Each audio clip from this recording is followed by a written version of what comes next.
அந்த ஆள் என்ன கண்ணா பண்ணான்னு திட்டி விட்டான் சார். அதை நினைச்சா எனக்கு ரொம்ப வருத்தமா இருக்கு அப்படின்னு சொல்லி கவலைப்பட்டார் ஒருத்தர். இதுல கவலைப்படுறதுக்கு என்ன இருக்குது அப்படின்னாரு ஒரு பெரியவர். அவர் ஒரு மகான். என்ன சார் இப்படி சொல்றீங்க, ஒருத்தர் நம்ம பார்த்து திட்டுனா வருத்தமா இருக்காதா அப்படின்னார். அது எப்படி வருத்தமா இருக்கும், திட்டுறதுங்கிறது என்ன, அது வெறும் சத்தம் தானே அப்படின்னார் அந்த பெரியவர். நம்ம ஆளுக்கு தலையை பிச்சுக்கலாம் போல இருந்தது. இருக்காது அப்படின்னா நமக்கு அப்படித்தானே தோணுது. அந்த பெரியவர் சொல்றது ரொம்ப பெரிய விஷயம். அதை நாம புரிஞ்சிக்க முயற்சி பண்ணலாம்னா நடைமுறை வாழ்க்கைக்கு அது ஒத்து வர்றது மாதிரி தெரிய மாட்டேங்குது. இருந்தாலும் அந்த பெரியவர் அதுக்கு என்னதான் விளக்கம் கொடுக்குறாருன்னு பார்ப்போமே. ஒரு ரயில் போயிட்டு இருக்கு, அதுல ஒரு சாது போயிட்டு இருக்கார். அந்த ரயில் அவர் ஹரித்வாரம் போயிட்டு இருக்கார். அவரு ரயில்ல ஏகப்பட்ட கூட்டம். நம்ம ஊர் ரயில் கேட்க வேணும், டிக்கெட் வாங்கிட்டு கொஞ்சம் பேர், வாங்காத கொஞ்சம் பேர். அது என்னத்துக்கு அனாவசியமா டிக்கெட் அப்படிங்கிற நினைப்புல பாதி பேர். இந்த கூட்டத்துக்கு மத்தியில அந்த சாதுவும் போயிட்டு இருக்கிறார். உட்கார்றதுக்காக இருந்த இடத்துல ஒரு ஆள் படுத்திருக்கிறான். கொஞ்சம் முரட்டு ஆசாமி. அவன் காலு பக்கத்துல கொஞ்சோண்டு இடம் பாக்கி இருந்தது. அந்த இடத்துல இந்த சாது உட்காந்துருந்தார். மெதுவா உட்காந்துக்கிட்டார் போய். ஆனா அந்த ஆளு ராத்திரி பூரா இவரை காலால உதச்சிக்கிட்டே இருக்கிறான். அது இவருக்கு ரொம்ப அவமானமா பட்டது. அதனால துக்கம் ஏற்பட்டது. இருந்தாலும் அதை ஒரு மாதிரியா சகிச்சுக்கிட்டே இவர் வந்து சேர்ந்தார். பொழுது விடிஞ்சது. அந்த சாது ஹரித்வார் வந்து சேர்ந்தார். அங்க ஒரு பெரிய ஞானியை சந்திச்சார். ராத்திரி ரயில்ல அந்த ஆளு உதைச்சதையும் அதனால தனக்கு ஏற்பட்ட துக்கத்தையும் இந்த சாது அந்த ஞானி கிட்ட சொன்னார். சொல்லிவிட்டு, ஏன் சுவாமி, எனக்கு துக்கம் ஏற்பட்டதே அது தப்பா அப்படின்னு கேட்டார். தவறுதான் அந்த ஞானி. உனக்கு இன்னமும் தேக அபிமானம் போகலைங்கிறது தான் அது காட்டுது. அஷ்டாவக்ரர் என்ன சொல்றார் தெரியுமா, உண்மையான ஞானி யாராவது தன்னை வந்தனை செய்தால் அதற்காக சந்தோஷப்பட மாட்டார், யாராவது நிந்தனை செய்தால் அதற்காக வருத்தப்பட மாட்டார் அப்படின்னு சொல்றார். நிந்தனைங்கிறது ஒரு ஒலி தான். தேகாபிமானம் இருக்கிற வரைக்கும் இந்த ஒலி நம்மளை வேதனைப்படுத்தும். நான் தேகம் இல்லை, ஆத்மா அப்படிங்கிற நினைவு இருந்தா இந்த ஒலி நம்மளை பாதிக்காது. மனு என்ன சொல்றார் தெரியுமா, ஒரு சாதகன் பாராட்டுதலை விஷம்னு நினைச்சு பயப்படணும், அவமானத்தை அமிர்தம்னு நினைச்சு சந்தோஷப்படணுங்கிறார். அவமானப்பட்டா கவலைப்படாம எப்படி இருக்க முடியும் அப்படின்னு தான் நமக்கு தோணும். அதனாலதான் நம்மள யாரும் இதுக்கு உதாரணமா யாரையும் காட்ட முடியல. புத்தரையும் கபீரையும் உதாரணமா காட்டுறாங்க. அவங்களுக்கெல்லாம் அவமானம் ஏற்பட்டப்போ கவலையே படலையாம். புத்தரை அவமானப்படுத்தணுங்கிறதுக்காக கௌசாம்பி ராணி ஒரு இளம் பெண்ணை கொலை பண்ணி சடலத்தை புத்தர் குடிசைக்கு முன்னாடி போட சொன்னார். போட்டாங்க. புத்தர் தான் அந்த பொண்ணை கெடுத்து கொலை பண்ணி விட்டாருன்னு எல்லாரும் நினைச்சாங்க. ஆனா புத்தர் இதை பத்தி கவலையே படல. அப்புறமா உண்மை தெரிஞ்சதும் புத்தர் புகழ் இன்னும் அதிகமாயிட்டது. ஒரு பெரிய சபையில ஒரு மோசமான பொண்ணு நுழைஞ்சு தனக்கும் கபீருக்கும் சம்பந்தம் உண்டுன்னு சொன்னா கபீர் கவலைப்படல. அவங்க மாதிரியெல்லாம் நாமளும் இருக்க கத்துக்கணும். நிந்தனை, அபகீர்த்தி, அவமானம் எல்லாம் ஆண்டவன் கொடுக்கிற பிரசாதம்னு நினைக்கணும் அப்படின்னு சொல்றார் அந்த ஞானி.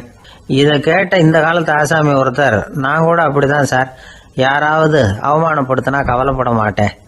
நேத்து கூட ஒருத்தர் என்ன பலார்னு அரைஞ்சுட்டார், நான் கொஞ்சம் கூட கவலைப்படல, பேசாம வந்துட்டேன்னார். ஏன் அப்படி வந்துட்டீங்க அப்படின்னு. அவர் அரைஞ்சதுலேயும் ஒரு அர்த்தம் இருந்தது, அதனாலதான் அப்படி வந்துட்டேன்னார். ஏன் அரைஞ்சாருன்னு கேட்டேன். 10 வருஷத்துக்கு முன்னாடி 15 ரூபா அவர்கிட்ட கடன் வாங்கினேன், அதை கேட்டு கேட்டு பார்த்துட்டு கடைசியா தான் அரைஞ்சார் அப்படின்னார். ஆண்டவனுடைய பிரசாதம் இவருக்கு அடிக்கடி கிடைக்கும் போல இருக்கு.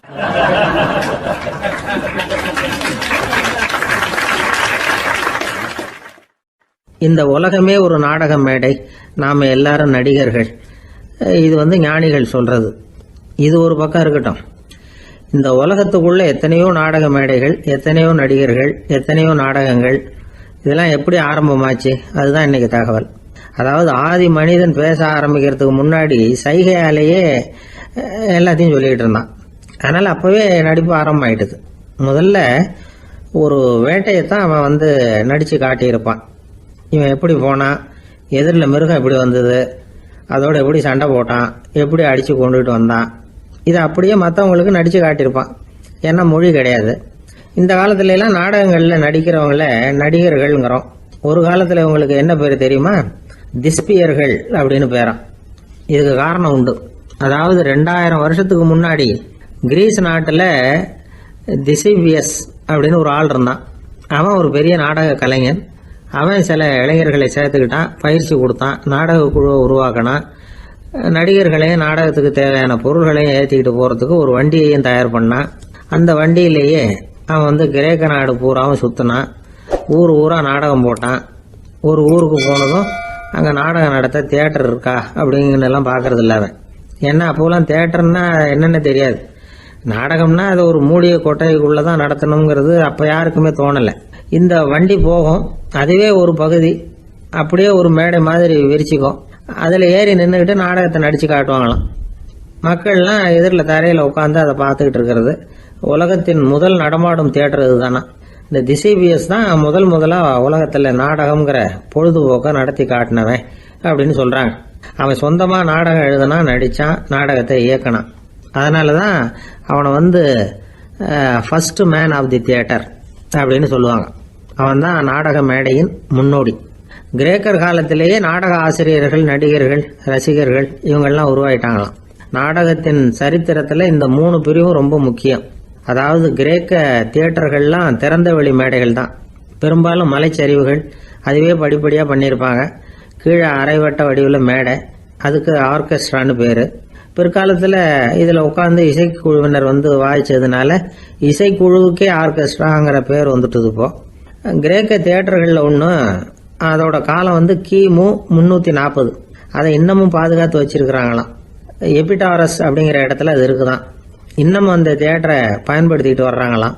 சிறந்த கிரேக்க நாடகங்கள்லாம் அங்கே நடிக்கிறாங்களாம். ஆரம்ப காலத்திலேயே கட்டணம் கிடையாது, அப்புறம் பின்னாடி தான் நுழைவு கட்டணம்லாம் அப்படியே வந்துட்டு தான். நடிகர்கள் பளபளப்பான ஆடைகள் உடுத்தி இருப்பாங்களாம், இந்த குதிகால் உயர்ந்த காலணிகள் போட்டிருப்பாங்களாம். இதெல்லாம் பழைய குறிப்புகள். பலவிதமான உருவங்களில் மாஸ்க் அப்படின்னு சொல்லப்படுற முகமூடி, அதனால ஒரே நடிகர் பல வேடங்களில் நடிக்கிறது உண்டான். ஆரம்பத்தில் பெண் நடிகர்கள் கிடையாது, எல்லாம் ஆண் நடிகர்கள் தான்.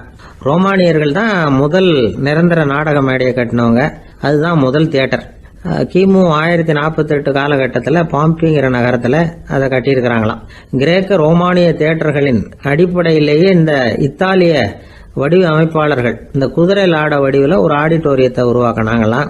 இப்படி அதை பற்றி நிறைய தகவல் இருக்குது. 1576 லண்டனில் இந்த வின்ஸ்பர்ரி, அப்புறம் இந்த பில்ட்ஸில், அப்புறம் ஜேம்ஸ் இப்படிங்கிறவர் முயற்சியால் தான் இங்கிலாந்தில் முதல் தியேட்டர் உருவாச்சான். அப்படி ஒருத்தர் இருந்தாராம். உலக நாடக மேடையின் வரலாறு இதுதான். அதாவது இப்பெல்லாம் அறிவியல் வளர்ச்சி அதிகமாயிட்டுது, திரைப்படம், தொலைக்காட்சி எல்லாம் வந்தாச்சு. ஒவ்வொரு வீடுமே ஒரு குட்டி தியேட்டர் மாதிரி ஆயிட்டுது. தொலைக்காட்சி முன்னாடி உட்காந்து எழுந்திருக்கவே மனசு வர்றதில்லை. ஒரு அம்மா ஒரு மனோதத்துவ டாக்டரை தேடிட்டு வந்தாங்களாம் இந்த காலத்தில். டாக்டர், எங்கள் வீட்டுக்காரர் எப்போ பார்த்தாலும் டிவி முன்னாடி உட்காந்துக்கிட்டு அதையே வெறிச்சு பார்த்துக்கிட்டு இருக்கிறார், உத்து பார்த்துக்கிட்டு இருக்கார், எனக்கு சந்தேகமாக இருக்குன்னாங்களாம். இது மனக்கோளாறு இல்லைங்க, ஆர்வ கோளாறு, அவ்வளவுதான், இதுக்காக பயப்படாதீங்கன்னாரான் டாக்டர். அப்படி இல்லை டாக்டர், டிவி ஓடும் பொழுது நாம எல்லாம் அதை பார்க்குறோம் சரி, ஆனால் அவர் அப்படி இல்லை, டிவியை நிறுத்தினதுக்கு அப்புறமும் அதையே உத்து பார்த்துட்டு உட்காந்துருக்கிறார், அதனால தான் சந்தேகப்பட்டு உங்ககிட்ட வந்தேன் அப்படின்னாங்களாம்.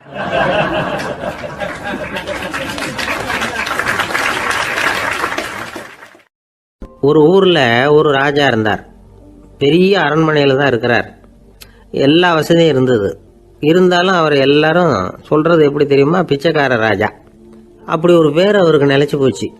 ஜனங்களும் சரி, மற்ற தேசங்களில் உள்ளவங்களும் சரி, அவர் அந்த பேர் சொல்லியே குறிப்பிடுறது வழக்கமாக போட்டுது.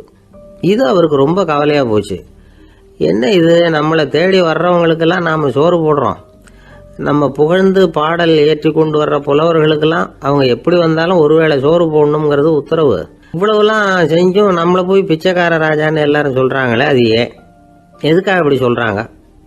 இதுதான் ராஜாவுக்கு குழப்பம். சரி, இதை பற்றி நம்ம அமைச்சர்கள்கிட்ட கேட்கலாமா அப்படின்னு யோசனை பண்ணார். இந்த விஷயத்தை போய் அவங்ககிட்ட எப்படி கேட்கறதுன்னு அவருக்கு தயக்கமாக இருந்தது. கௌரவ குறைச்சலாக தெரிஞ்சுது அவருக்கு. சரி, சாதாரண குடிமக்கள்கிட்ட இதை பற்றி கேட்கலாமா அப்படின்னு யோசனை பண்ணார். கேட்கலாம், ஆனால் அவங்க யாரும் ராஜா முன்னாடி வந்து நின்று தைரியமாக பேசக்கூடிய அளவுக்கு இல்லை. ராஜாவோட குழப்பம் நாளுக்கு நாள் அதிகமாக போச்சு. கடைசியாக அவர் ஒரு முடிவுக்கு வந்தார். அதாவது இதை பற்றி ஒரு பிச்சைக்காரங்கிட்டே கேட்டு பார்த்துட்டா என்ன, இதுதான் அவர் பண்ண முடிவு. உடனே மாறு வேஷம் போட்டுக்கிட்டு நகர்வலம் போனார். ஒரு பிச்சைக்காரனை கண்டுபிடிச்சார். இதை பாருப்பா, நம்ம ராஜாவை எல்லாரும் பிச்சைக்கார ராஜான்னே சொல்கிறாங்களே, அதுக்கு என்ன காரணமாக இருக்கும் அப்படின்னு கேட்டார். அதுக்கு அவன் சொல்கிறான், இதுக்கான பதிலை இன்னும் ஒரு 30 நாளில் சொல்கிறேன் அப்படின்னா. உடனே இவருக்கு சந்தோஷம். உண்மையை அவங்ககிட்ட சொன்னார். நான் வேற யாரும் இல்லை, நான் தான் இந்த நாட்டு ராஜா. இப்போ நீ என் கூடவே வந்துடு, அரண்மனையிலேயே தங்கிக்கோ. 30 நாள் கழித்து எனக்கு பதில் சொல்லிவிட்டு அதுக்கப்புறமா நீ போகலாம் அப்படின்னு சொல்லி அழைச்சிட்டு வந்துட்டார். அரண்மனையில் ஒரு மூலையில் அவன் தங்கறதுக்கு இடம் கொடுத்தார். தினம் 2 வேளையும் இவனுக்கு சோறு போடுங்க அப்படின்னு உத்தரவு போட்டார். ராஜா கொடுத்த இடத்துல போய் உக்காந்துக்கிட்டான் அந்த பிச்சைக்காரன்.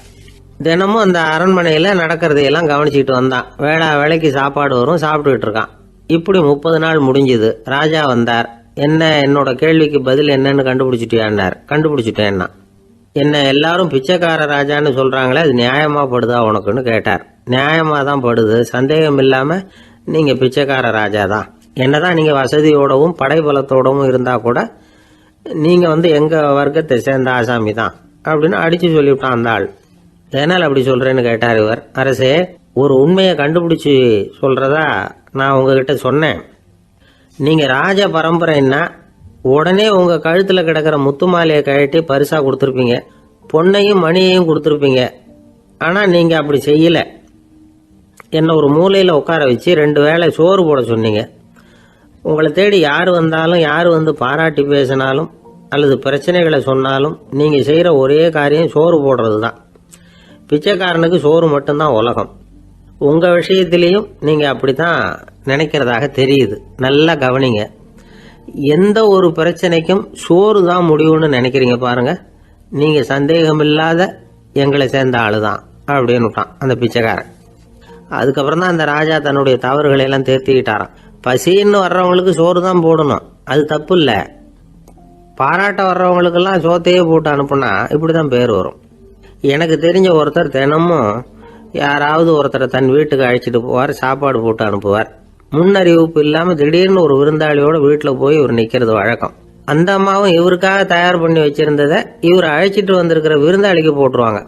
விருந்தாளி சாப்பிட்டுட்டு போனதுக்கு அப்புறம் இவர் மனைவி கிட்ட உனக்கு சிரமம் வேணாம் அப்படின்னு சொல்லிவிட்டு பக்கத்துல உள்ள ஒரு ஹோட்டலுக்கு போய் காசு கொடுத்து சாப்பிட்டுட்டு வந்துருவார். பல நாள் இப்படி நடக்கும். ஒரு நாள் அவரை தனியா கூப்பிட்டுக்கிட்டு போய் ஏன் இப்படி பண்றீங்கன்னு கேட்டோம். அதுக்கு அவர் சொல்றாரு, எங்க வீட்டு சாப்பாட்டுல இருந்து தப்பிக்கிறதுக்கு எனக்கு வேற வழி எதுவும் தெரியல சார், அதனாலதான் இப்படி பண்ணிட்டு இருக்கிறேன் அப்படின்னார் ரொம்ப பரிதாபமா.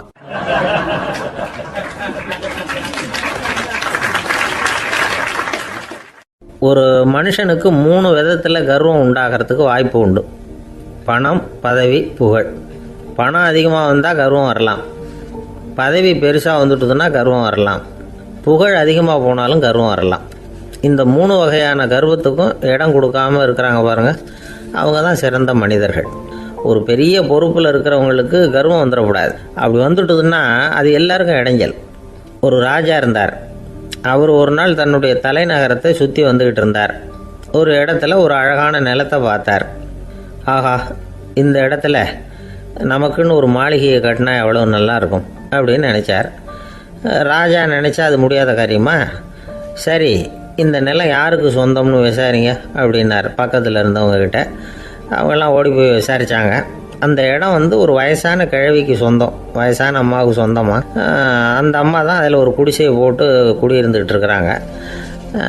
சரி, அந்த நிலத்துக்கு ஒரு விலையை நிர்ணயம் பண்ணி அதை அந்த வயசான அம்மாக்கிட்ட கொடுத்துருங்க அப்படின்னு உத்தரவு போட்டார் ராஜா.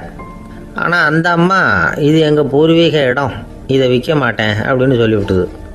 சரி, 2 பங்கு விலை கொடுக்குறோம்னு சொல்லி பாருங்க அப்படின்னாங்க. அப்படியே சொன்னாங்க அரண்மனை ஆட்கள். அதுக்கும் சம்மதிக்கலை அந்த அம்மா. இதை கேள்விப்பட்டதும் ராஜாவுக்கு கோபம் வந்துட்டுது. தன்னுடைய ஆளுங்களை கூப்பிட்டார். போய் அந்த குடிசையை பிரிச்சேரிங்க, காசெல்லாம் ஒன்றும் கொடுக்காதீங்க அப்படின்னு கத்தினார். அவ்வளோதான். அடுத்த நிமிஷம் அரண்மனை ஆசாமிகள் போனாங்க, குடிசையை பிரித்து எரிஞ்சாங்க. அந்த வயசான அம்மா இருக்கு, அதுவும் அந்த இடத்த விட்டு துரத்தி விட்டாங்க. அந்த இடத்துல ஒரு அரச மாளிகையை கட்டி முடிச்சிட்டாங்க. அந்த வயசான அம்மா பாவம், ராஜாவே இப்படி பண்ணால் யாருக்கிட்ட போய் முறையிட முடியும்? ஒரு ஞானி இருந்தார், அவர்கிட்ட போய் சொன்னாங்க. அவர் இவங்க சொன்னதை கேட்டு மனசில் வச்சுக்கிட்டார். ஒரு நாள் அந்த ராஜாவே இந்த ஞானியை கூப்பிட்டார். புதுசாக ஒரு மாளிகை கட்டியிருக்கிறேன், வந்து பாருங்கன்னு. சரின்னு சொல்லி இந்த பெரியவர் ஒரு நாள் இந்த மாளிகைக்கு போனார். சும்மா போகல, ஒரு கழுதையையும் ஓட்டிகிட்டு போனார். கொஞ்சம் சாக்குகள், வெத்து சாக்கு, அதையும் எடுத்து கழுதை முதுகில் போட்டு கழுதையை ஓட்டிகிட்டு போகிறார். ராஜா பார்த்தார். அவருக்கு இது ஆச்சரியமாக இருந்தது. என்ன இது மாளிகைக்கு வந்துட்டு போங்கன்னு கூப்பிட்டா கழுதை சாக்கு இதெல்லாம் கொண்டு வராரே, ஒன்றும் புரியலையேன்னு நினச்சார். எதுக்காக இதெல்லாம்னு கேட்டார். அரசருடைய தோட்டத்திலேருந்து கொஞ்சம் மண் எடுத்துகிட்டு போகிறதுக்கு ஆசைப்பட்றேன், அதுக்கு நீங்கள் அனுமதி கொடுக்கணும் அப்படின்னாரு இவர். இது என்ன வேடிக்கையான கோரிக்கையாக இருக்குது அப்படின்னு நினச்சார் ராஜா. இருந்தாலும் மண் தானே கேட்குறாரு, எடுத்துகிட்டு போகட்டுமே அப்படின்னு நினச்சார். சரின்னு அனுமதி கொடுத்தார். அந்த பெரியவர் தோட்டத்துக்கு போனார், மண்ணை வெட்டினார், சாக்கில் போட்டு நிரப்புனார். ராஜாவை கொஞ்சம் கிட்ட வாங்கன்னு கூப்பிட்டார். இந்த மண் மூட்டையை தூக்கி கழுதையோட முதுகில் வைக்கணும், கொஞ்சம் உதவி பண்ணுங்கன்னார்.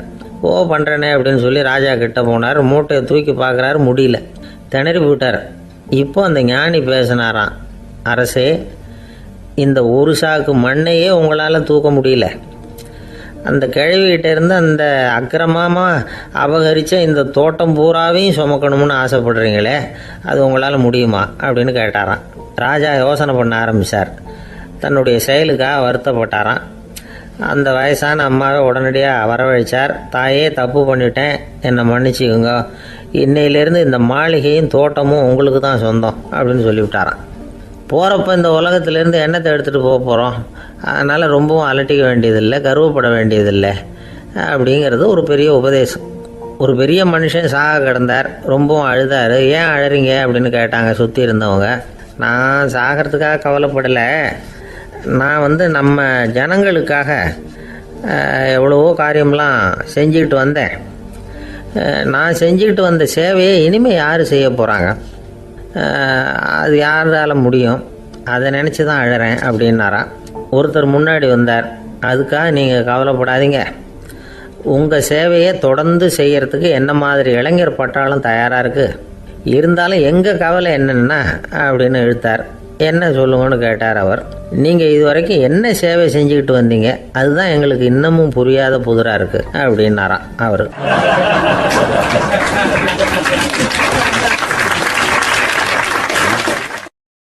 ஒரு அம்மா தெருவில் உட்காந்து என்னத்தையோ தேடிட்டு இருக்கிறாங்க. அந்த அம்மா ஒரு சூஃபி ஞானி. அவங்க பேர் என்னன்னா ரபியா அல் அடாவியா. அந்த அம்மாவுக்கு கண் கூட தெளிவாக தெரியாது. அந்த பக்கமாக வந்த சில பேர் இவங்களுக்கு உதவி செய்கிறதுக்காக வந்தாங்க. என்ன தேடிகிட்டு இருக்கிறீங்க அப்படின்னு கேட்டாங்க. இதுக்கு அந்த அம்மா, அந்த கேள்வி அவ்வளோ முக்கியத்துவம் இல்லை, நான் தேடிகிட்டு இருக்கிறேன், உங்களால் முடிஞ்சால் எனக்கு உதவி பண்ணலாம் அப்படின்னாங்களாம். உதவி செய்ய வந்தவங்களுக்கு ஆச்சரியம். எதை தேடுறோங்கிறது தெரியாமல் இப்படி ஏன் நேரத்தை செலவழிக்கிறீங்க, நாங்கள் எப்படி உங்களுக்கு உதவ முடியும், எங்களுக்கு ஒன்றும் புரியலையே அப்படின்ட்டுருக்காங்க. சரி, உங்களை திருப்தி பண்ணுறதுக்காக சொல்கிறேன், ஒரு குண்டூசி தொலைஞ்சி போச்சு, அதை தேடுறேன் அப்படின்னாங்களாம் அந்த அம்மா. அதுக்கப்புறம் இவங்களும் சேர்ந்து தேட ஆரம்பிச்சிட்டாங்க. கொஞ்ச நேரம் ஆச்சு, ஒன்றும் கிடைக்கல. உதவி செய்ய வந்தவங்களும் அழுத்து போட்டாங்க. அப்புறம் கேட்டாங்க, இதை பாருங்கம்மா, இது ரொம்பவும் பெரிய தெரு, அகலமான தெரு, அதனால் குறிப்பாக நீங்கள் எந்த இடத்துல அந்த குண்டூசியை தொலைச்சிங்க அதை சொல்ல முடியுமான்னாங்களாம். இதுக்கு அந்த அம்மா, நீங்கள் மறுபடியும் அர்த்தமில்லாத கேள்வியை கேட்குறீங்க, உங்கள் கேள்விக்கும் நான் தேடுறதுக்கும் என்ன சம்மந்தம்னாங்களாம். இதை கேட்டதும் அவங்க ஒரு மாதிரி ஆயிட்டாங்க. என்னம்மா நீங்கள் பைத்தியம் மாதிரி பேசுகிறீங்க அப்படின்னாங்களாம். சரி, உங்களை மறுபடியும் திருப்திப்படுத்துறதுக்காக சொல்கிறேன், அதை நான் எங்கள் வீட்டில் தொலைச்சுட்டேன் அப்படின்னாங்களாம். அப்புறம் எதுக்காக இங்கே வந்து தேடிட்டு இருக்கிறீங்க அப்படின்னு கேட்டிருக்காங்க. ஏன்னா இங்கே தான் வெளிச்சம் அதிகமாக இருக்குது, அங்கே வீட்டுக்குள்ளே இருட்டாக இருக்குது, அதனால் இங்கே வந்து தேடுறேன், வெளிச்சம் உள்ள இடத்துல தானே தேட முடியும் அப்படின்னாங்களாம் அந்த ஞானி. இந்த கதைக்கு என்ன அர்த்தங்கிறத பெரியவங்க சொல்கிறாங்க. அதாவது இந்த தேடுதல்ங்கிறது ஒரு வியாதி. அது நம்ம சதா அலைய வைக்கும், பைத்தியமாக மாற்றுறதுக்கு முயற்சி பண்ணோம். ஒரு காலம் அது நிறைவு அடையவே அடையாது. வாழ்வுங்கிறது ஒரு புரிந்து கொள்ள முடியாத சதா இயங்கி கொண்டிருக்கிற ஒரு செயல். அதுக்கு ஆரம்பமும் இல்லை, முடிவும் கிடையாது. எதையோ தேடணும் அப்படிங்கிற உந்துதல் நமக்குள்ளே இருக்கும், ஆனால் குறிப்பாக எதை தேடிட்டு இருக்கிறோம் அப்படிங்கிறது புரியாது.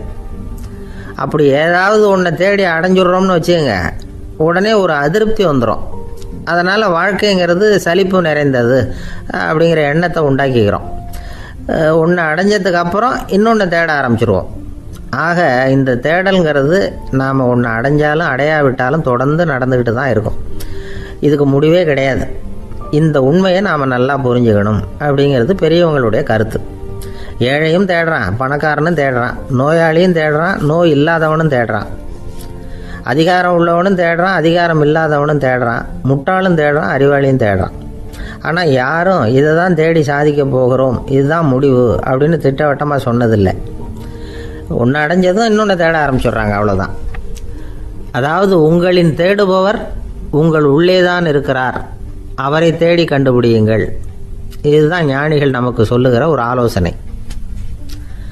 நம்மால் ஒருத்தன் ஜெயிலில் இருந்தான். இன்னொரு கைதி அவனை பார்த்து கேட்டான், ஏன்பா உன்னை பார்க்குறதுக்கு வெளியிலேருந்து யாருமே இங்கே வர்றது இல்லையே, உனக்கு சொந்தக்காரங்களே கிடையாதா அப்படின்னு கேட்டானா. ஏன் இல்லை, எனக்கு சொந்தக்காரங்க நிறைய பேர் உண்டு, அவங்க என்னை பார்க்க வராததுக்கு காரணம் வேற அப்படின்ட்டுருக்கான் இவன். என்ன காரணம்னு கேட்டான் அவன். அதுக்கு இவன் சொன்னானா, அதுக்கு என்ன காரணம்னா அவங்க எல்லாரும் இங்கே உள்ளேயே இருக்கிறாங்க அப்படின்னானா.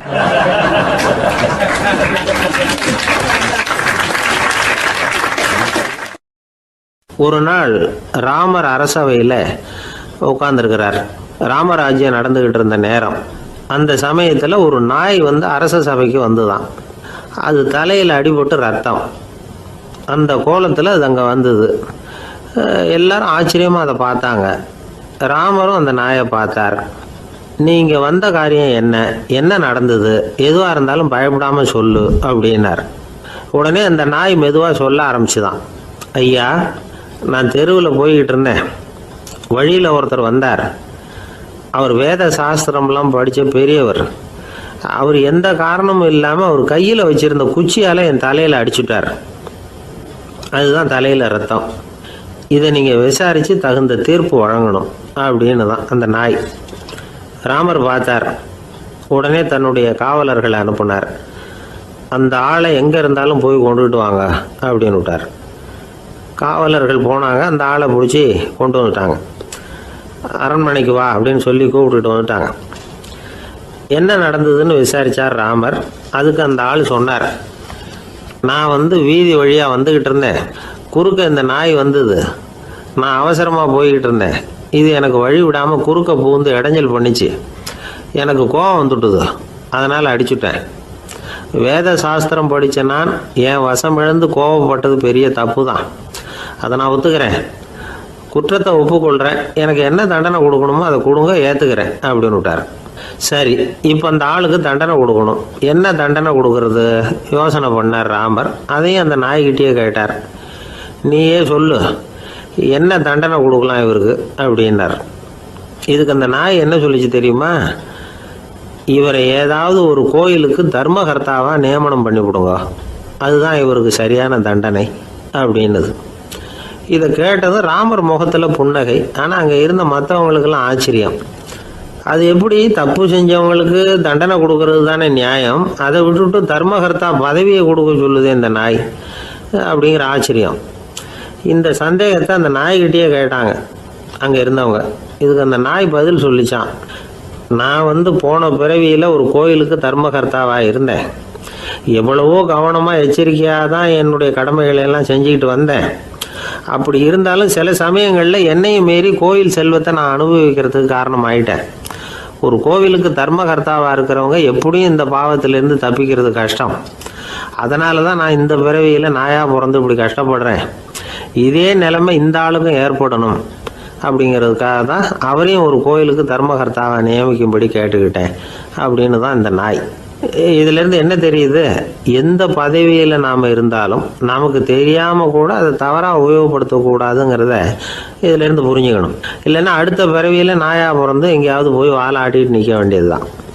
கோவில் வாசலில் 2 நாய் பேசிக்கிட்டு இருந்துதான். போன ஜென்மத்தில் நான் மனுஷனாக தான் இருந்தேன்.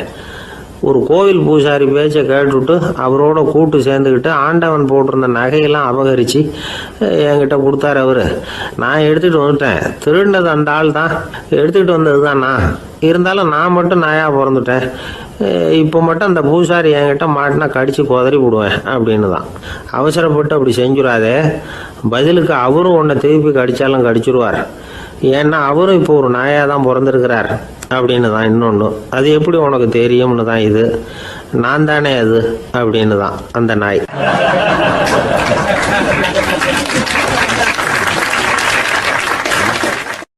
நம்மக்கிட்ட ஒருத்தன் தப்பாக நடந்துக்கிட்டானா உடனே நாம் என்ன செய்வோம்? கையை ஓங்கிட்டு அவனை அடிக்க போவோம். நாம் அவங்ககிட்ட அவனை விட ஒருபடி மேலாக தப்பாக நடந்துக்குவோம். ஆனால் பெரியவங்கள்லாம் அப்படி நடந்துக்கிறது இல்லை. இன்னா செய்தாரை ஒருத்தல் அவர் நாண நன்னயம் செய்து விடல் அப்படின்னு வள்ளுவர் சொல்லியிருக்கார் இல்லையா? அதுக்கு தகுந்த மாதிரி நடந்துக்குவாங்க. பாயசித் விஸ்தாமிங்கிறவர் ஒரு பெரிய ஞானி.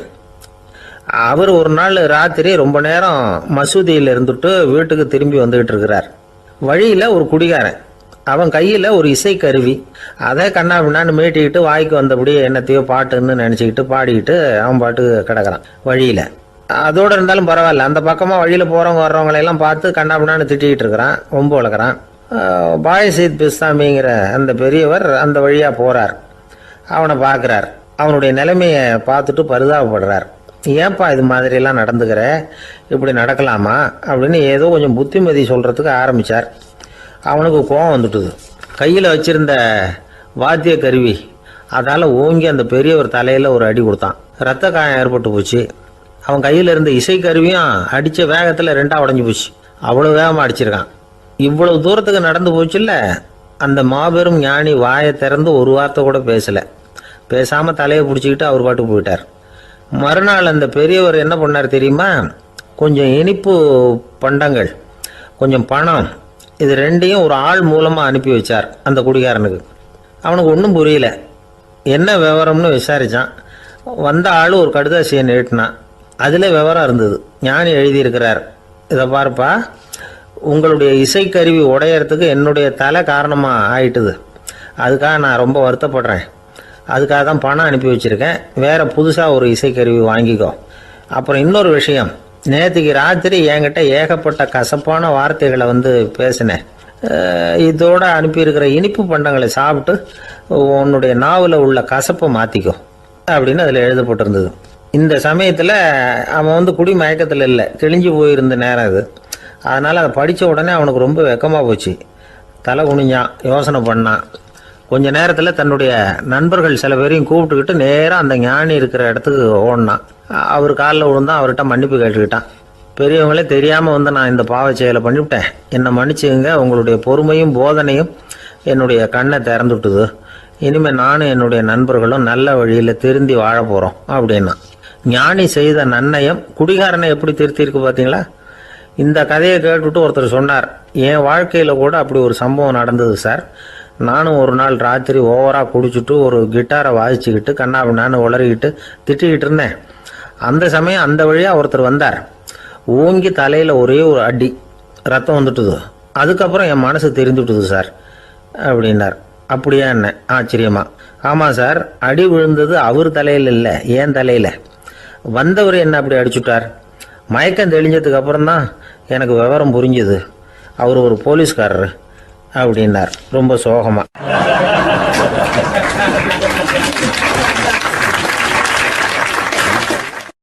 அந்த ஆளுக்கு பேச தெரியாது, அவர்கிட்ட கொஞ்சம் எச்சரிக்கையாக நடந்துக்கோ அப்படின்னு சொல்கிறது உண்டு. அப்படின்னா என்ன அர்த்தம்? அவர் இன்னமும் குழந்தையாகவே இருக்கிறாரு, இன்னும் பேச்சு வரலன்னு அர்த்தம்? அப்படி இல்லை, அவருக்கு நாகரிகமாக பேச தெரியலன்னு அர்த்தம். பேசுறதுங்கிறது மனுஷனால் மட்டுமே முடியக்கூடிய ஒரு காரியம். அப்படி இருந்தும் அதோட பெருமையை அவன் இன்னமும் சரியாக புரிஞ்சிக்கலன்னு தான் சொல்லணும். அதனால தான் அவன் அளவுக்கு அதிகமாக வார்த்தைகளை கொட்டி விடுறான். அதுக்கப்புறம் அதையெல்லாம் திருப்பி அள்ள முடியாமல் கிடந்து கஷ்டப்படுறான். கொட்டின வார்த்தையை அள்ள முடியுமா? ஒருத்தரை இன்னைக்கு பார்த்து முட்டாள்னு திட்டி விடுறீங்க, நாளைக்கு மறுபடியும் அவர்கிட்ட போய் நேற்றுக்கு உன்னை முட்டாள்னு சொல்லிவிட்டேன், அந்த வார்த்தையை திருப்பி கொடு, வாங்கிட்டு போயிடுறேன் அப்படின்னு நான் சொல்ல முடியும்? அவன் கோபக்காரனாக இருந்தால் நேற்றுக்கே அதை வேறு விதமாக உங்களுக்கு திருப்பி கொடுத்துருப்பான். உலகத்தில் எவ்வளவோ ஜீவராசிகள் இருக்குது, அதுக்கெல்லாம் வாய் இருக்குது. அந்த வாயெல்லாம் எதுக்கு உபயோகம்? சாப்பிட்றதுக்காக. ஆனால் நமக்கு இருக்கிற வாய் சாப்பிட்றதுக்காக மட்டும் இல்லை, பேசுகிறதுக்காகவும் தான். பேச முடியலன்னா வாய் இருந்தால் கூட அது வாயில்லா ஜீவன் தான். ஒரு பையனை பார்த்து அது வாய் உள்ள புள்ள பொழைச்சிக்கும் அப்படின்னா மற்ற பையன்களுக்கெல்லாம் முகத்தில் வாயே இல்லைன்னு அர்த்தம்? அப்படி இல்லை, அந்த பையன் கொஞ்சம் கெட்டிக்காரத்தனமாக பேசுவான்னு அர்த்தம். அதனால் எப்படி பேசணும் அப்படிங்கிறத நாம் முக்கியமாக தெரிஞ்சுக்கணும். இதுக்கு 8 விதமான குறிப்புகளை நம்ம பெரியவங்க சொல்லியிருக்கிறாங்க. பேச்சுக்கு 8 அங்கங்கள் உண்டு அப்படின்னு அவங்க சொல்கிறாங்க. அதெல்லாம் என்னென்ன அப்படின்னா, உண்மை, நன்மை, அன்பு, நிதானம், இனிமை, ஆழம், சமயமறிதல், சபையறிதல். இந்த 8 தன்மையும் பேச்சில் இருக்கணுமா. இதையே கொஞ்சம் விவரமாக சில பேர் போர்டில் எழுதி வச்சுருப்பாங்க. அதாவது எழுத்துலையாவது அதெல்லாம் இருக்கட்டுமே அப்படின்னு நினச்சி நீங்கள் கூட சில இடங்களில் இதை பார்த்துருக்கலாம். அதாவது உண்மையே பேசுக, நன்மையே பேசுக, அன்பாக பேசுக, நிதானமாக பேசுக, இனிமையாக பேசுக, ஆழமுடையதாக பேசுக, சமயமறிந்து பேசுக, சபையறிந்து பேசுக, இப்படி எழுதி வச்சுருப்பாங்க. இந்த 8 அம்சமும் சரியாக பொருந்தி இருந்தால் தான் அது பேச்சு. மற்றதெல்லாம் பேச்சாகிடாது. பேச்சு ஒரு சிறந்த கலை. எல்லாத்தையும் விட பேசாமல் இருந்தும் பழகணும், அது ரொம்ப முக்கியம். உண்மையே பேசணும். சத்தியத்துக்கு மதிப்பு கொடுக்குறவங்கள தான் சரித்திரம் மதிக்கும். உண்மை பேசினா மட்டும் போதாது, அந்த உண்மையில் நன்மை கலந்துருக்கணும். கொலைகாரனுக்கு பயந்துக்கிட்டு ஒருத்தன் உங்கள் வீட்டுக்குள்ளே ஒளிஞ்சிருக்கிறான். அந்த முரட்டை ஆசாமி கையில் அறிவாளோடு வந்து அவங்க வந்தானான்னு உங்ககிட்ட கேட்குறான்னு வச்சுங்க.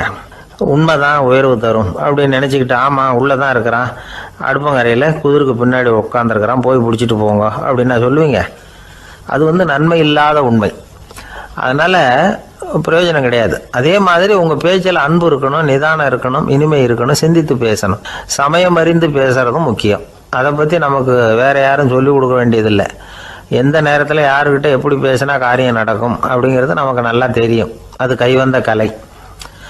அவையறிந்து பேசுகிற திறமை பேச்சாளர்களுக்கு ரொம்ப அவசியம். அது இல்லைன்னா நிலைமை பரிதாபமாயிடும். ஒரு பேச்சாளர் ரொம்ப மும்முரமாக பேசிக்கிட்டே இருந்தாராம். ரொம்ப நேரம் நிறுத்தவே இல்லை, பேசிக்கிட்டே இருக்கிறார். சபையில் இருந்தவங்கெல்லாம் ஒவ்வொருத்தராக எழுந்திரிச்சு போய்கிட்டே இருக்கிறாங்க. கடைசியில் 2 பேர் தான் அக்கறையாக பேசுகிறவரை கவனிச்சிட்டு உட்காந்துருந்தாங்களாம். மேடையில் பேசிக்கிட்டு இருந்தவர் அவங்கள பார்த்து சொன்னாராம், எனக்கு கூட்டம் முக்கியம் இல்லை, எவ்வளவு பேர் என் பேச்சை கேட்குறாங்க அப்படிங்கிறது முக்கியம் இல்லை. நீங்கள் 2 பேராவது ஊக்கமாக என்னை கவனிச்சிக்கிட்டு உட்காந்துருக்குறீங்க, அது போதும். உங்களுக்காகவே நான் பேசிக்கிட்டு இருக்கிறேன் அப்படின்னார். இதை கேட்டதும் உட்காந்துருந்த 2 பேரில் ஒருத்தர் எழுந்திருச்சு, அப்படி இல்லைங்க, நாங்கள் 2 பேரும் நீங்கள் பேசி முடித்த உடனே தொடர்ந்து பேச வேண்டிய ஆளுங்க, அதுக்காக தான் காத்துக்கிட்டு இருக்கிறோம், சீக்கிரம் முடிங்க அப்படின்னாங்களாம்.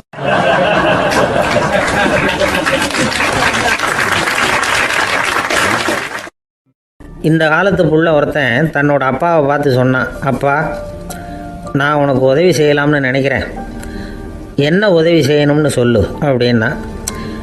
நீ சும்மா இருந்தால் அதுவே எனக்கு செய்கிற பெரிய உதவிடா அப்படின்னார் அப்பா. சும்மா இருக்கிறதும் ஒரு உதவி தான், அது மாதிரி மௌனமும் ஒரு சமூக சேவை தான் அப்படிங்கிறார் காஞ்சி பெரியவர். நமக்கு 5 புலன்கள் இருக்குது, மெய், வாய், கண், மூக்கு, செவி. இந்த 5லேயும் அதிகப்படியான வேலை எதுக்குன்னு நினைக்கிறீங்க? வாய்க்கு தான். ஏன்னா அதுக்கு 2 வேலை. இப்போ கண்ணுக்கு பார்க்குறது மட்டும்தான் வேலை, காதுக்கு கேட்குறது மட்டும்தான் வேலை, மூக்குக்கு வாசனை அறியறது தான் வேலை, உடம்புக்கு உணர்றது மட்டும்தான் வேலை.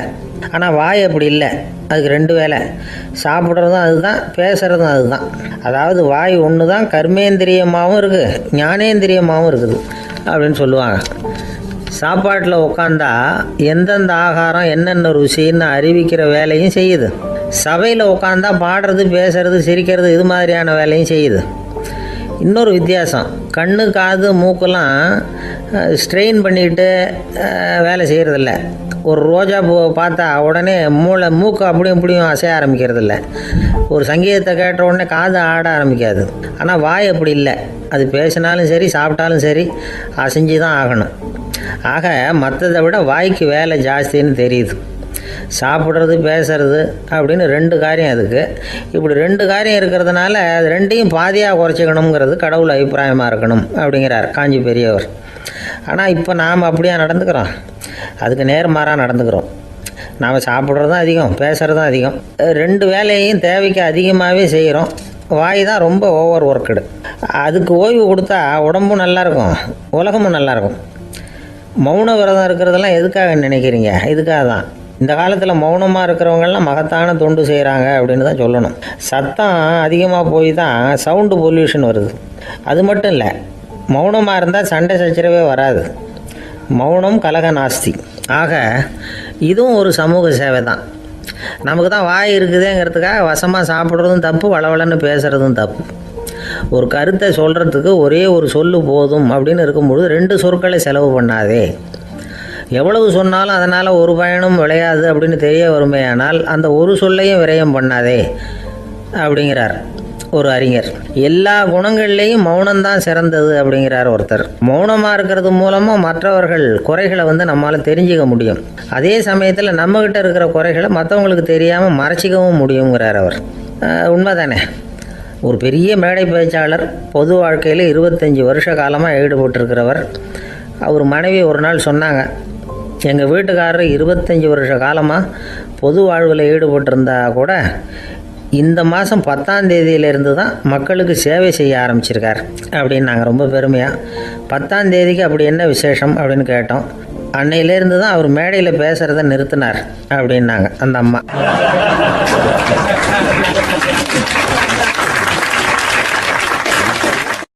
ஒரு ஆசாமி வேகமாக ஓடிக்கிட்டு இருந்தான். ஏன் இப்படி ஓடுறேன்னு கேட்டார் இன்னொருத்தர். அங்கே ஒரு ஆள் அடிபட்டு கிடக்கிறான், அதை பார்த்தேன், உடனே ஓடுறேன்னா. எங்கேன்னு கேட்டார். ஆஸ்பத்திரிக்குன்னா. ஒரு ஆள் அடிபட்டு கிடக்கிறத பார்த்தா உடனடியாக நாம் செய்ய வேண்டியது முதல் உதவி, அதுக்கப்புறம் தான் ஆஸ்பத்திரி. இன்றைக்கி விபத்துங்கிறது சர்வசாதாரணமாக நடந்துக்கிட்டு இருக்குது. வாகன விபத்து, வெடிகுண்டு விபத்து, தீ விபத்து, கட்டடம் சரியறது, பூகம்பம், இப்படி நிறைய நடக்குது. ஒரு விபத்தை பார்த்துட்டா நம்மளில் பல பேர் நமக்கு என்னத்துக்கு வம்புன்னு ஒதுங்கி போயிடுறதும் உண்டு. சில பேர் துணிஞ்சு கிட்ட போய் உதவி செய்கிறதும் உண்டு. அப்படி உதவி செய்ய நினைக்கிறவங்களுக்கு உபயோகப்படுற தகவல் இது. விபத்தில் காயமடைஞ்சவங்களை 3 பிரிவாக பிரிக்கலாமா. முதல் வகை கொஞ்சம் சீரியஸானது, உயிருக்கு உடனே ஆபத்து தரக்கூடியது. மூளை காயம், முகம், கழுத்து காயங்கள், இருதயம், நுரையீரல் காயங்கள், வயத்தில் உள்ளுறுப்பு காயங்கள், அதிகப்படியான இரத்தப்போக்கு, இதனால எல்லாம் பாதிக்கப்பட்டிருந்தால் அது முதல் வகை அப்படின்னு நாமளே மனசுக்குள்ளே முடிவு பண்ணிக்கணும்.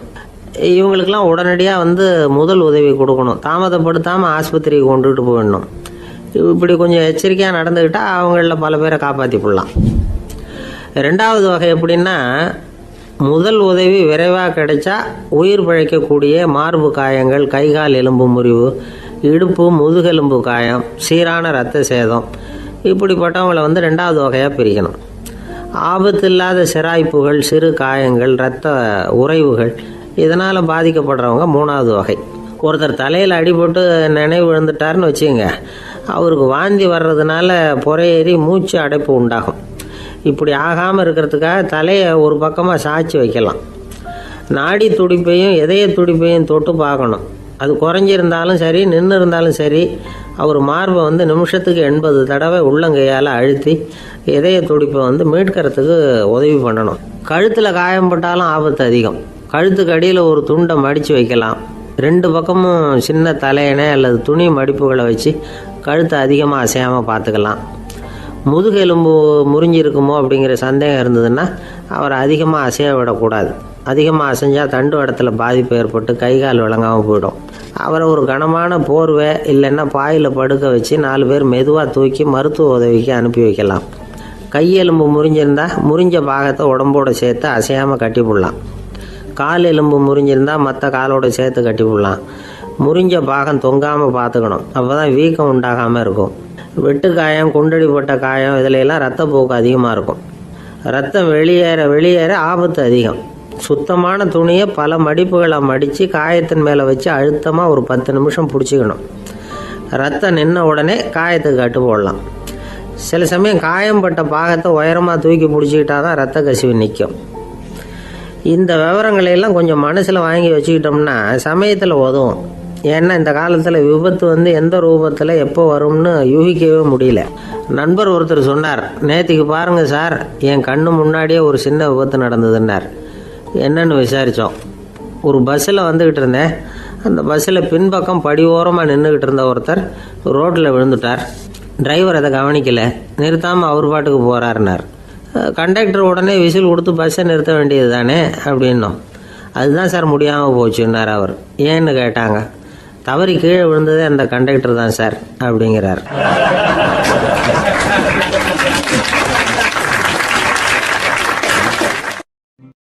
ஒரு நண்பர் அவசரமாக என்கிட்ட ஓடி வந்தார். அப்புறம் சொன்னார், என்னால் நம்பவே முடியல சார், என் பையனா இப்படி அப்படின்னு சொல்லி ஆச்சரியப்பட்டார். உங்கள் பையன் அப்படி என்ன தான் செஞ்சுட்டான் அப்படின்னு கேட்டேன். என்னால் முடியாத ஒரு காரியத்தை அவன் செஞ்சுட்டான் சார் அப்படின்னார். அது என்னன்னு தான் சொல்லுங்களேன். என்ன 5வது வகுப்பில் அவன் ஒரே தடவையில் தேறிட்டான் சார், அதாவது ஒரே அட்டம்ப்டில் பாஸ் ஆகிருக்கான் அப்படின்னார் மூச்சு வாங்க. கஷ்டப்பட்டு பரீட்சை எழுதுனது அவன், இவருக்கு ஏன் மூச்சு வாங்குது? நம்மால் செய்ய முடியாத ஒரு காரியத்தை இன்னொருத்தர் செய்யும் பொழுது அது நமக்கு ஆச்சரியமாக இருக்குது. சர்க்கஸ் பார்க்குறோம், ஒருத்தர் அந்த இடத்துல தொங்குறார், அது நமக்கு ஆச்சரியம். ஏன்னா அது நம்மால் முடியாத காரியம். நம்மால் முடியாத ஒன்றை அடுத்தவர் எளிதாக செய்யும் பொழுது நாம் மருள்வது இயற்கை. இதை தான் தொல்காப்பியம் மருட்கை அப்படின்னு சொல்லுது. இந்த வியப்பு இருக்குதே, இது 4 வகையில் ஏற்படுறதாக தொல்காப்பியம் சொல்லுது. அது என்ன 4 வகை? முதல் வகை எப்படின்னா புதுமையான அரிய செயல்களை செய்கிறது. 2வது வகை என்னென்னா பெரும் செயல்களை செய்கிறது. 3வது வகை என்னென்னா மிக நுட்பமான செயல்களை செய்கிறது. 4வது வகை என்னென்னா ஆக்கம் தரும் செயல்களை செய்கிறது. புதுமை, பெருமை, சிறுமை, ஆக்கமோடு மதினம் சாலா மருட்கை 4 அப்படிங்கிறது தொல்காப்பியம். இன்றைக்கி விஞ்ஞானம் புதுசு புதுசாக எதையோ கண்டுபிடிக்குது. ஆரம்பத்தில் அது ஆச்சரியமாக இருக்குது, அப்புறம் அது நமக்கு பழகி போடுது. வானொலி பெட்டி புதுசாக வந்தப்போ ஒரு பெட்டி பேசுதுங்கிறது எவ்வளோ பெரிய ஆச்சரியம். இப்போ யாரும் அதை ஆச்சரியமாக பார்க்குறதில்ல. மதினம் சாலா மருட்கை அப்படின்னு ஒரு சொற்றொடர் வருது பாருங்க, அதில் கருத்தாழம் உண்டு. எதை பற்றியும் போதுமான அளவு புரிந்து கொள்ளாத போது ஒருத்தர் ஆச்சரியப்படுறார். புரிந்து கொண்ட பிறகு ஆச்சரியம் மறைஞ்சு போடுது. மிக நுட்பமான செயல்களும் நம்ம ஆச்சரியப்பட வைக்கும். ஒரு அரிசியில் ஒரு திருக்குறள் எழுதி காட்டுறாங்க, ஒரு முட்டை ஓட்டுக்குள்ளே ஓவியம் தீட்டி காட்டுறாங்க. கருங்கல் சிற்பங்களில் எவ்வளவு நுட்பமான வேலைப்பாடுகளை எல்லாம் பார்த்து ஆச்சரியப்படுறோம். இது மாதிரி ஆக்கப்பூர்வமான அரிய செயல்களை செய்கிறது கூட வியப்பை உண்டு பண்ணும். குப்பை கூலங்களை கூட வாழ்க்கைக்கு பயன்படுகிற பொருளாக மாற்றுகிறவர்கள் இருக்காங்க, அவர்களுடைய செயல் வியப்பு அளிக்குது.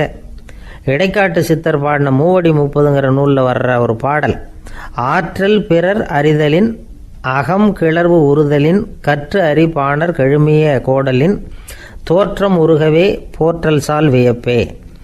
ஒருத்தருடைய ஆற்றல் தெரியாமல் இருந்தது, அவருடைய அரிய செயலை பார்க்கும் பொழுது வியப்பாக இருந்தது, மனசுக்குள்ள கிளர்ச்சி. பாவலர்கள் இவர்களுடைய புகழை பாடி மற்றவர்களும் தெரிந்து கொள்ளுமாறு செய்கிறார்கள் அப்படிங்கிறது தான் ஒரு யதார்த்தமான உண்மை. ஆக எல்லா வகையிலும் மக்கள் தங்களுடைய வாழ்க்கையில் முன்னேறுவதற்கான வழிகாட்டுகிற ஒரு மெய்ப்பாடு தான் வியப்புங்கிறது. இந்த காலத்தில் நம்ம எப்படியெல்லாம் ஆச்சரியப்பட வைக்கிறாங்க. ஒரு ஆளை பிடிச்சி ஜெயிலில் கொண்டு வந்தாங்க. ஜெயில் அதிகாரி அவனை ரொம்ப ஆச்சரியமாக பார்த்தாரான். இவன் கேட்டான், ஏன் சார் அப்படி பார்க்குறீங்க, நான் இப்போ இங்கே வர்றது உங்களுக்கு ஆச்சரியமாக இருக்குதா அப்படின்னு கேட்டிருக்கான். இதுக்கு ஜெயில் அதிகாரி சொல்லியிருக்கார், நீ இப்போ இங்கே வந்ததில் எனக்கு ஒன்றும் ஆச்சரியம் இல்லைப்பா, ஏற்கனவே நீ இங்கேருந்து விடுதலையாகி போய் 6 மாதம் ஆச்சு, இவ்வளவு லேட்டாக வர்றியே அதுதான் எனக்கு ஆச்சரியமாக இருக்குது அப்படின்னாராம்.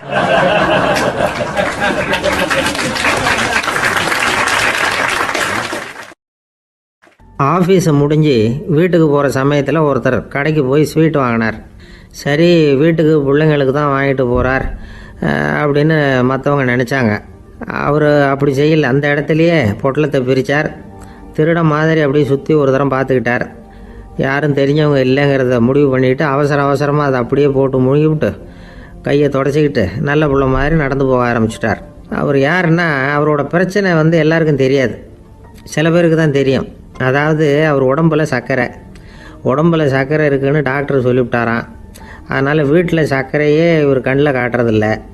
அதனால் இவர் யார் கண்ணிலையும் படாமல் இப்படிப்பட்ட வேலைகள்லாம் செய்கிறது வழக்கம். யாருக்கும் தெரியாமல் இப்படி ஸ்வீட்டை வாங்கி சாப்பிட்டுட்டு அவர் பாட்டுக்கு போயிடுறது.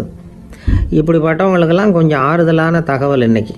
அது என்னென்னா, நாம் சாப்பிட்ற சர்க்கரைக்கும் நம்ம உடம்பில் உள்ள சில கோளாறுகளுக்கும் அப்படி என்ன தான் சம்மந்தம் இருக்குது. இதை பற்றி சமீபத்தில் சில ஆராய்ச்சிகள்லாம் நடந்திருக்குது. ஏன்னா சர்க்கரைன்னாவே விஷம் மாதிரி அதை பார்க்குறவங்களும் சில பேர் உண்டு. சின்ன பிள்ளைங்களுக்கு வயத்தில் பூச்சி உண்டாகிறதுலேருந்து பெரியவங்களுக்கு நீரிழிவு வர்ற வரைக்கும் எல்லாத்துக்கும் சர்க்கரை தான் காரணம்னு சொல்லிகிட்டு இருக்கிறோம். ஆனால் அந்த அளவுக்கு பயப்பட வேண்டிய அவசியம் இல்லை அப்படின்னு சொல்கிறாங்க. சர்க்கரை வியாதி, இருதய நோய், பித்த நீர் பை நோய், இதெல்லாம் சில நோய்கள்லாம் நாம் சாப்பிட்ற சர்க்கரைக்கும் தொடர்பு இருக்குன்னு நினைக்கிறோம்.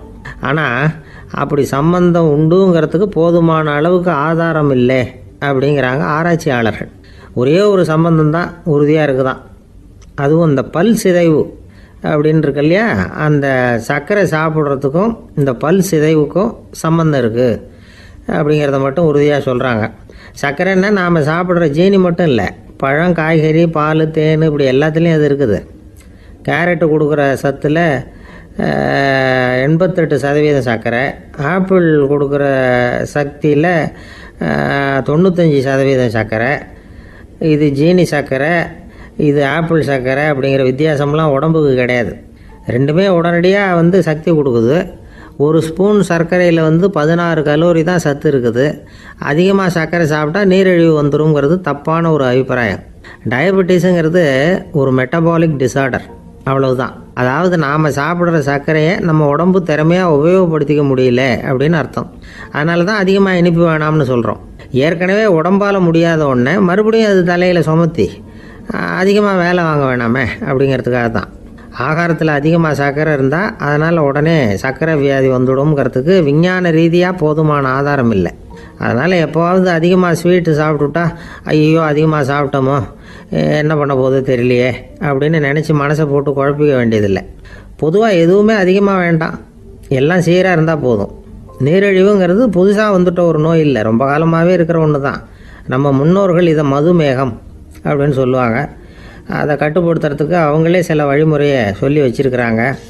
அது என்னென்னா வேறு ஒன்றும் இல்லை, இந்த பாவக்காய், முள்ளங்கி, அருகம்புல், அவ்வளவுதான். வெள்ளை முள்ளங்கி இருக்குல்ல, அதை வாரத்துக்கு 3 நாள் சாப்பிட்டுக்கிட்டு வாங்க. நூலுக்கோல் ரொம்ப நல்லது.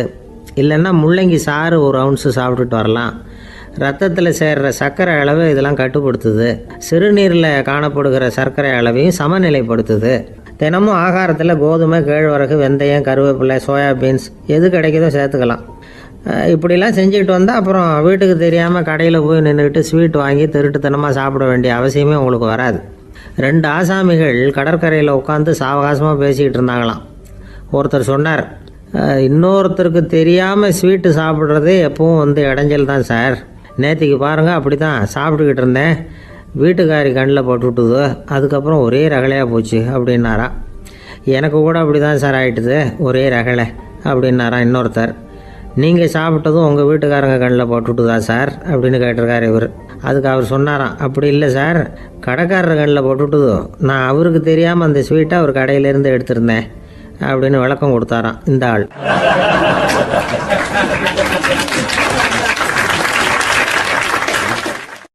அம்மாக்காரங்களுக்கு அடிக்கடி ஏற்படுற கவலை ஒன்று உண்டு. அதாவது குழந்தை சரியாக சாப்பிட மாட்டேங்குதே அப்படிங்கிற கவலை. இவங்கெல்லாம் ஒரு விஷயத்த நல்லா புரிஞ்சுக்கணும். குழந்தைகள்ங்கிறவங்க பெரியவங்க மாதிரி இல்லை.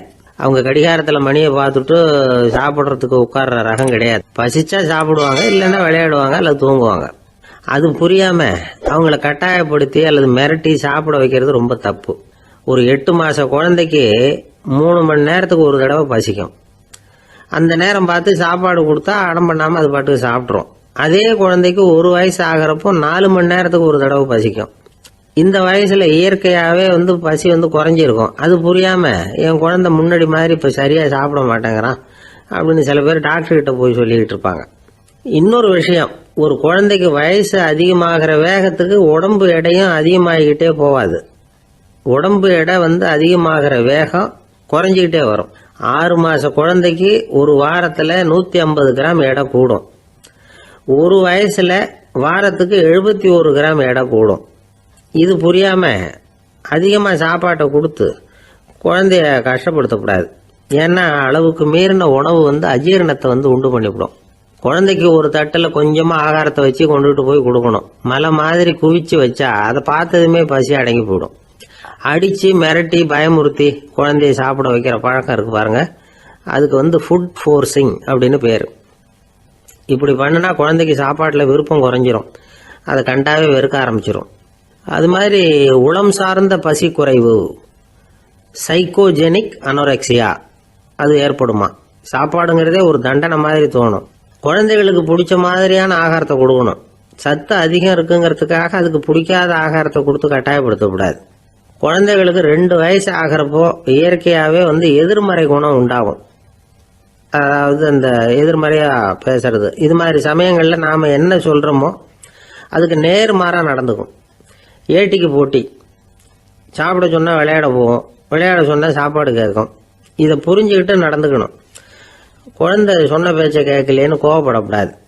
குழந்தை வளர வளர பிடிவாத குணம் வர்றது சகஜம்.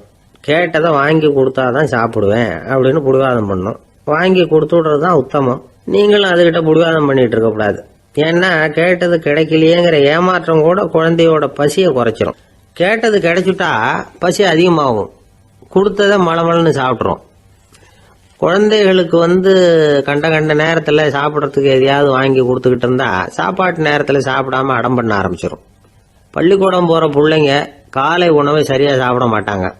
அச்சம், அவசரம், பரபரப்பு இதெல்லாம் தான் காரணம். பள்ளிக்கு புறப்படுறதுக்கு ஒரு 3/4 மணி நேரத்துக்கு முன்னாடியே சாப்பாடு போட்டுருங்க, அது சரியாக போடும். படிக்கிற குழந்தைகள் உடல் சோர்வு, மனச்சோர்வு இது காரணமாக கூட சாப்பிட மறுக்கிறது உண்டு. இப்போ உதாரணமாக சாயந்தரம் விளையாடி விட்டு வீட்டுக்கு வந்ததும் சாப்பிட சொன்னால் வேணாம்பாங்க. இது உடல் சோர்வு. ரொம்ப நேரம் வீட்டு பாடங்களை செஞ்சு முடிச்ச கையோடு சாப்பிட சொன்னாலும் அவங்களால சரியாக சாப்பிட முடியாது. இது உளச்சோர்வு, அதாவது மனச்சோர்வு. இதை தவிர குழந்தைகளுக்கு உடல் நலக்குறைவு ஏற்பட்டால் கூட சாப்பிட மறுக்கிறது உண்டு. சில மருந்து மாத்திரைகள் கூட பசியை குறைச்சிரும். அதனால சரியாக தெரிஞ்சுக்கிட்டு குழந்தைகளை சாப்பிட வைக்கணும். அது புரியாமல் கையில் சாப்பாட்டு தட்டை வச்சுக்கிட்டு குழந்தைகளை விரட்டிக்கிட்டு அலையக்கூடாது. ஒரு சின்ன பையன் சொன்னான், எங்கள் அம்மா சாப்பாடு போடுறது தெரிஞ்சா நான் உடனே வீட்டை விட்டு வெளியில் ஓடி போடுவேன் அப்படின்னா. ஏன் அப்படி பண்ணுறேன்னு கேட்டோம். எங்கள் அப்பா கூட அது மாதிரி தான் சார் பண்ணுவார் அப்படிங்கிறான்.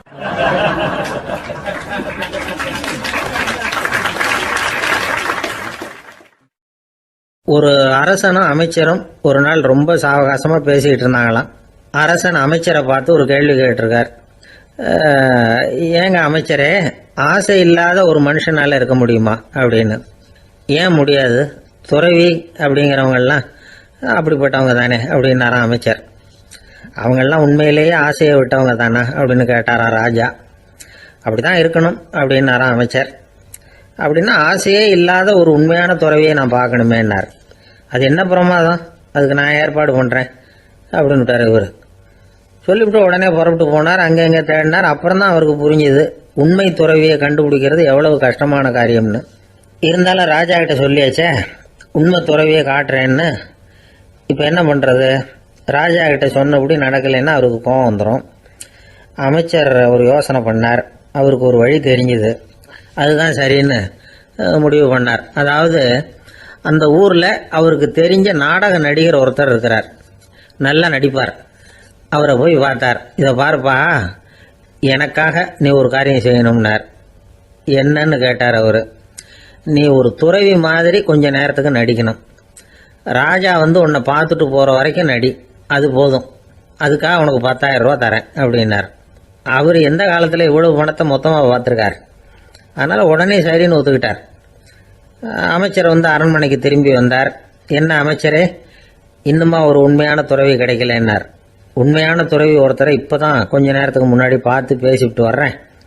அவர் நம்ம ஊருக்கு வெளியில் குளத்தங்கரையில் உள்ள ஒரு ஆலமரத்துக்கு அடியில் உட்காந்துருக்கிறார் அப்படின்னார் இவர். அப்படின்னா உடனே புறப்படுங்க அப்படின்னார் ராஜா. பரிவாரங்களோடு புறப்பட்டார். அங்கே அந்த மரத்தடியில் அந்த ஆள் வேஷம் போட்டுக்கிட்டு துறவி மாதிரி உட்காந்துருக்கிறான். ராஜா நேராக போனார். அந்த துறவி காலில் பொத்துன்னு விழுந்து வணங்கினார். உடனே ராணியும் அவர் காலில் விழுந்தாங்க. அடுத்தபடியாக அமைச்சர் விழுந்தார். அவருக்கு தெரியும் இது நம்ம ஆள் தான்னு. இருந்தாலும் என்ன பண்ணுறது, நேரம். அப்புறம் பரிவாரங்கள்லாம் துறவி காலில் விழுந்து ஆசீர்வாதம் வாங்கிட்டாங்க. ராஜா அப்புறமா தங்கத்தட்டில் பொண்ணையும் பொருளையும் வச்சு அந்த துறவிகிட்ட ரொம்ப பணிவாக நீட்டுறார். தாங்கள் தயவு பண்ணி இதை ஏற்றுக்கணும் அப்படின்னு வேண்டிக்கிட்டார். அந்த துறவி பற்று இல்லாமல் அதை பார்த்தார். எல்லாத்தையும் திறந்துட்ட எனக்கு இதெல்லாம் எதுக்காக அப்படின்னு சொல்லி அதை மறுத்துட்டாராம். ஆஹா, உண்மையான துறவியை பார்த்துட்டோம் அப்படிங்கிற ஆனந்தம் அரசருக்கு. ரொம்ப நிம்மதியாக திருப்தியாக திரும்பி வந்தார் அரண்மனைக்கு. அதுக்கப்புறம் அமைச்சர் யாருக்கும் தெரியாமல் அந்த துறவிகிட்ட ஓடினார். சொன்ன பிரகாரம் பணத்தை நீட்டினார். இந்தப்பா, நான் உங்ககிட்ட சொன்னபடி 10,000 ரூபா பணம் எடுத்துக்கோ அப்படின்னார். அந்த ஆள் ராஜா கிட்ட சொன்னது மாதிரியே எல்லாத்தையும் திறந்துட்ட எனக்கு இதெல்லாம் எதுக்காக வேணாம் அப்படின்னு விட்டாராம். நடித்த வரைக்கும் போதும்ப்பா, இனிமேல் இந்த நாடக வசனம்லாம் வேணாம், வேஷத்தை கலைச்சிரு, பணத்தை வாங்கிக்கோன்னார்.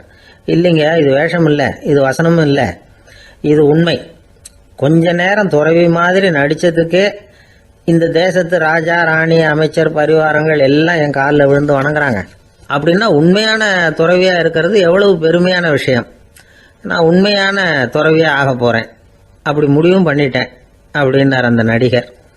வேஷம் கூட எப்படிப்பட்ட விளைவுகளை உண்டு பண்ணுது பார்த்தீங்களா. நம்மால் ஒருத்தன் ரொம்ப வசதியாக தான் இருந்தான். ஒரு நாள் அவன் சொத்து பூரா திருட்டு போட்டுது. அதுக்கப்புறம் இவன் துறவி மாதிரி ஆயிட்டான்.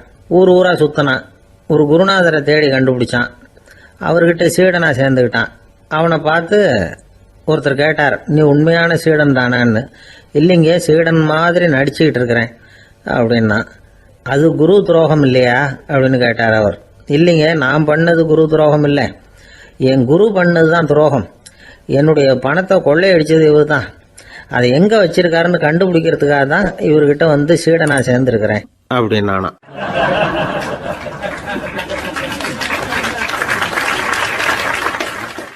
ஒருத்தர் ரொம்ப அவசரமா வந்தார். சார், மனுஷன் நிம்மதியா இருக்கிறதுக்கு என்ன வழின்னு கேட்டார். சீக்கிரமா ஒரு கல்யாணத்தை பண்ணீங்க, எல்லாம் சரியா போடும் அப்படின்னோம். அவர் ஒரு மாதிரியா பார்த்தார். ஏற்கனவே எனக்கு கல்யாணம் ஆயிட்டுது சார், அதனால தானே நிம்மதியா இருக்கிறதுக்கு வழி கேட்கறேன் அப்படின்னார். சரி, இவர் ஒரு மாதிரியான கேஸ் அப்படின்னு நினைச்சுக்கிட்டு நம்மகிட்ட இருந்த ஒரு சின்ன புத்தகத்தை அவர்கிட்ட தூக்கி கொடுத்தோம். இதை படிச்சு பாருங்கன்னு. கல்யாணத்துக்கு பிறகும் சந்தோஷமா இருக்கிறதுக்கு என்ன வழி அப்படிங்கிற கேள்விக்கு அந்த புத்தகத்துல விளக்கம் இருந்தது. கணவன் மனைவிக்குள்ள சிக்கல் வராம இருக்கிறதுக்கு அதுல சில வழிகளை சொல்லி கொடுத்துருக்குறாங்க. அதெல்லாம் என்னென்ன அப்படிங்கறத இப்ப பார்க்கலாமா. குடும்பம்னு இருந்தா கோபம் வரதான் செய்யும். அது வந்துட்டு போகட்டும், பரவாயில்ல. ஆனா அந்த கோபம் ஒரே நேரத்துல 2 பேருக்கும் வந்துடாம பாத்துக்கணும். ஒரு சமயத்துல யாராவது ஒருத்தர் தான் கோபப்படணும், அடுத்தவங்க அமைதியா இருக்கணும். அதுக்கப்புறம் இவர் அமைதியான உடனே அவங்க ஆரம்பிச்சுக்கலாம். கோபமா ஏதாவது சொன்னா உடனே கோபமா பதில் சொல்லக்கூடாது. கொஞ்சம் பொறுத்து கோபம் தீர்ந்த உடனே அந்த பதிலை சொல்லலாம். அப்போ பதில் கோபமா இருந்தா கூட அது அவ்வளவு பெருசா தெரியாது. அற்ப விஷயத்துக்கெல்லாம் காய்ச்சி மூச்சுன்னு கத்திட்டு இருக்கக்கூடாது. உங்க 2 பேருக்குள்ள ஒரு தர்க்கம் ஆரம்பம் ஆயிட்டுதுன்னு வச்சுக்கோங்க. கடுமையா 2 பேரும் விவாதம் பண்றீங்க. உங்களில் ஒருத்தர் இதுல ஜெயிக்கணும்னா அது நீங்களா இருக்க வேணாம், அடுத்தவங்க ஜெயிக்கிறதுக்கு நீங்க துணையா இருங்களேன். அப்படின்னா நீங்க கொஞ்சம் விட்டு கொடுக்கணும், அவ்வளவுதான். ஏதாவது குத்தம் சொல்லணுமா, செஞ்ச தப்ப சுட்டி காட்டணுமா, விமர்சனம் பண்ணணுமா, பண்ணுங்க, வேணான்னு சொல்லல. ஆனா சொன்னதை அப்படி சொல்றத கொஞ்சம் அன்பா இதமா சொல்லுங்க. எப்போ நடந்த தவறுகளை எல்லாம் இப்போ போய் மறுபடியும் ஞாபகப்படுத்திட்டு இருக்க வேண்டாம். நான் அப்பவே சொன்னேன் இந்த புடவை வேணாம்னு, நீங்க தான் கேட்கல, இப்போ பாருங்க கிழிஞ்சு போச்சு இப்படின்னு கத்துனாங்க ஒரு அம்மா. எப்போ சொன்னீங்கன்னு கேட்டா ஒரு 10 வருஷத்துக்கு முன்னாடி தீபாவளி சமயத்துல அப்படிங்கிறாங்க. அது என்ன இன்னும் அப்படியே புதுசாகவே இருக்கும்? உங்களுக்கு அவர் தான் பெருசு, அவருக்கு நீங்க தான் பெருசு. அதை விட இந்த உலகத்துல வேற எதுவும் முக்கியம் இல்லைன்னு நினைக்கணும். நீ தான் என்னுடைய உலகம்னு எத்தனை தடவை சொல்லியிருப்பீங்க? அதெல்லாம் வெறும் வசனமா போயிடக்கூடாது. ஏதாவது ஒரு பிரச்சனையை பத்தி கடுமையா விவாதம் பண்ணிட்டு இருக்கீங்க, அதை அப்படியே பாதியில விட்டுட்டு படுக்கைக்கு போயிடக்கூடாது. சொச்சத்தை நாளைக்கு பேசிக்கலாம்னு. அப்படி போனா தூக்கம் வராது. பிரச்சனையை ஒரு முடிவு பண்ணிக்கிட்டு அதுக்கப்புறமா தூங்க போகணும். ஒரு நாள்ல ஒரு தடவையாவது உங்க ஜோடியை பாராட்டி நல்ல விதமா கனிவா ஒரு வார்த்தை சொல்லணும் அப்படின்னு தீர்மானம் பண்ணீங்க. ஏதாவது தப்பு பண்ணிவிட்டீங்கன்னா பரவாயில்ல, அதை ஒத்துக்கிறதுக்கும் மன்னிப்பு கேட்கறதுக்கும் தயாரா இருக்கணும். அது ஒன்றும் கேவலம் கிடையாது. வீட்டுக்குள்ள தானே கேட்க போறீங்க, வெளியில யாருக்கு தெரிய போகுதோ. எப்படியோ உங்களுக்குள்ள ஒரு சமரசம் ஆனா சரிதான். ஒரு தகராறுன்னு எடுத்துக்கிட்டா குறைஞ்சபட்சம் அதுக்கு 2 பேர் தேவை. தனியாவே உட்காந்துக்கிட்டு நான் இப்ப தகராறு பண்ணிட்டு இருக்கிறேன் அப்படின்னு யாரும் சொல்ல முடியாது. 2 பேர் தகராறு பண்றாங்கன்னா பொதுவா அந்த